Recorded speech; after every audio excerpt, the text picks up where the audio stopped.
I speak to you in the name of one God, holy and undivided Trinity.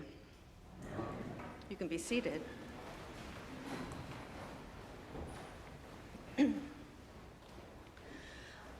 Jesus loved to teach by telling stories, especially those quirky little things we call parables. And given that he lived in an agrarian society, it's not surprising that many of his parables focus on the animals, plants, the landscapes in which he lived. So this morning we have the story of the mustard seed and the story of how plants grow on their own.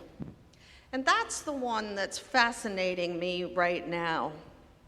The word used in Greek for plant growth in this parable is automaton, meaning they grow automatically, all by themselves, without any help from us. Which sounds like really good news to me, because I am the person who disproves the assertion that you cannot kill plants. Seriously, I can kill anything. I've killed cacti.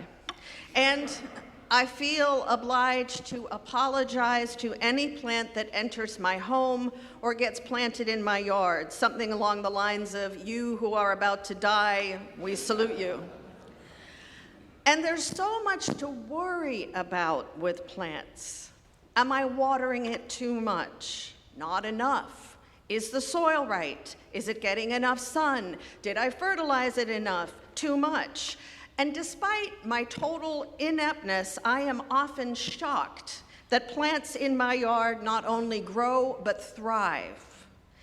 And then there's the occasional gift, like a coneflower that appears out of nowhere doing its coneflower thing.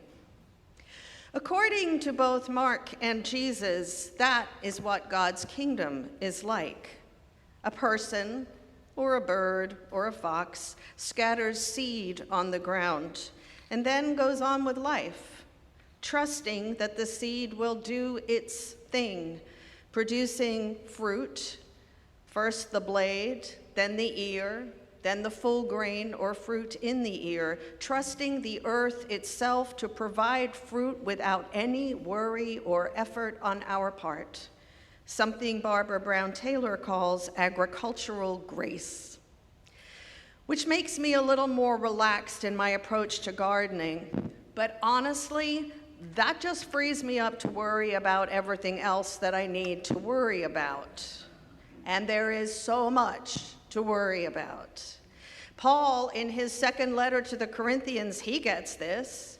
Our passage today started with him talking about our earthly tent, how if it gets destroyed, we have a building from God. Okay, I think that sounds good. Maybe I really don't have to worry.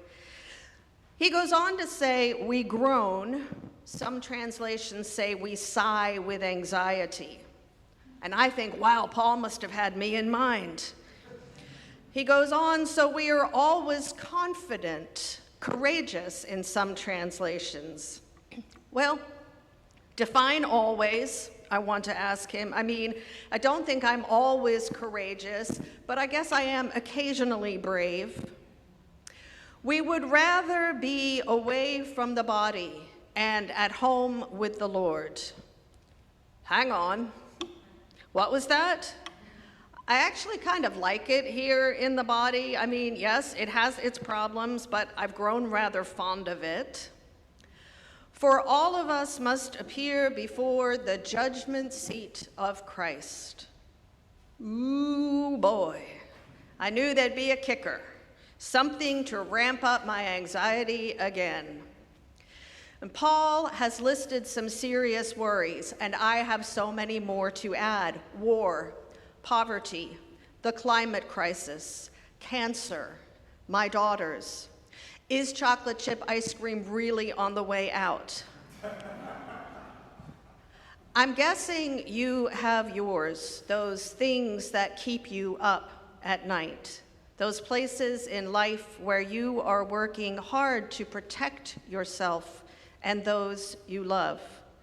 Worried about all those things that we just can't quite trust will happen without us, can't quite trust God to be God. The truth is that we live in an age of anxiety, and I'm guessing that has been true for many generations. Perhaps we are just so much more aware of what is happening all around the globe that we feel it more. We live in an in-between time, the time between planting and harvest, a time when we're not quite sure the automatic earth will do its thing, not quite sure that God is going to bring to fruition, to completion, what God has begun. And so we do all sorts of things to calm ourselves down and buy a little insurance. We exercise, we take vitamins, we go to the health food shop.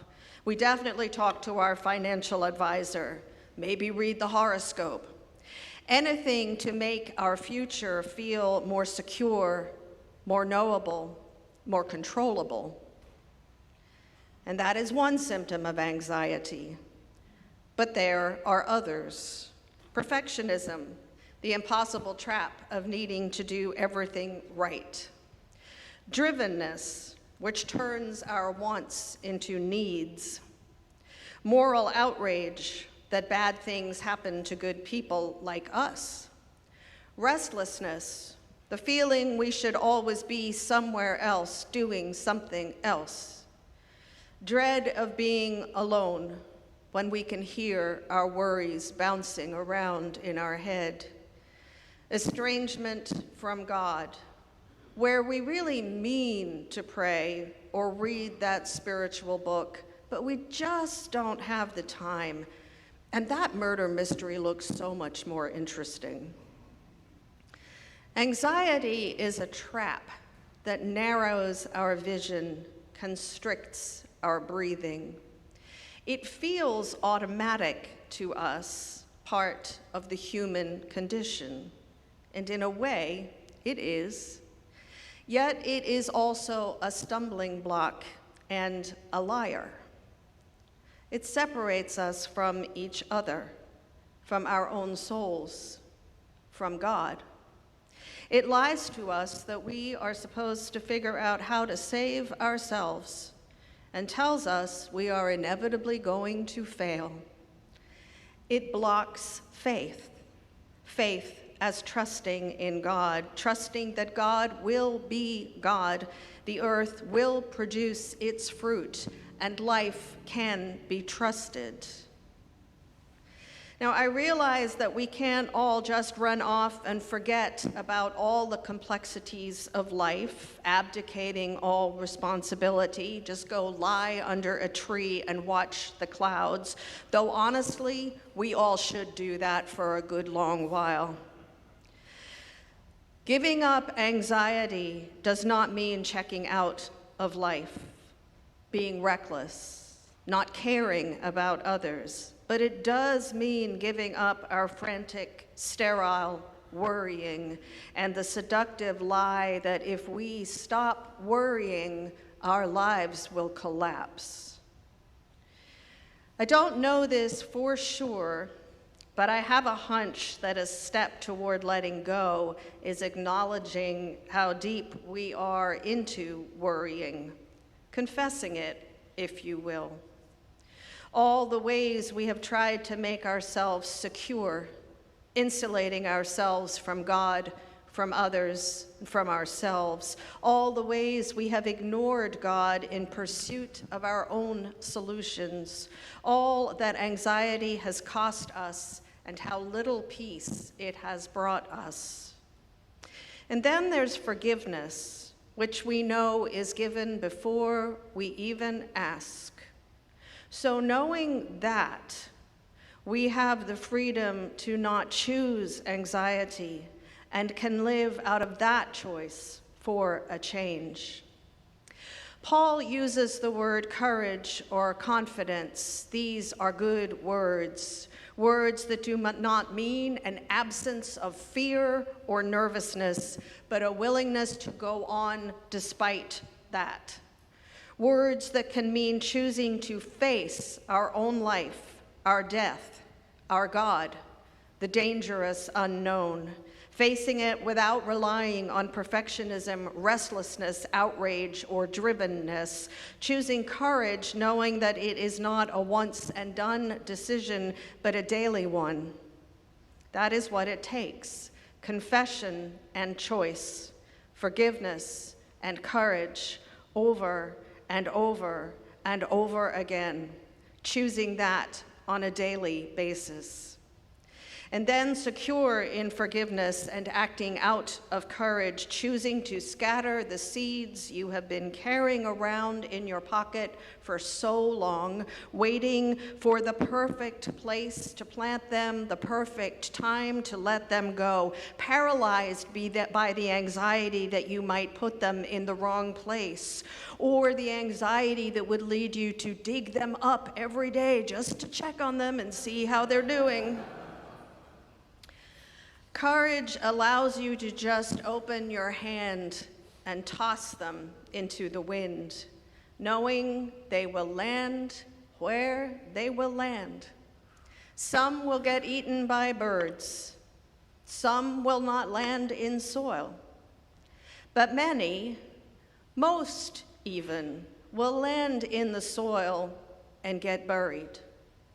And there, in the deep darkness of the soil, the automatic earth turns their death into life, pushing up through dirt or asphalt, even concrete, pushing through whatever is in their way and emerging into the light.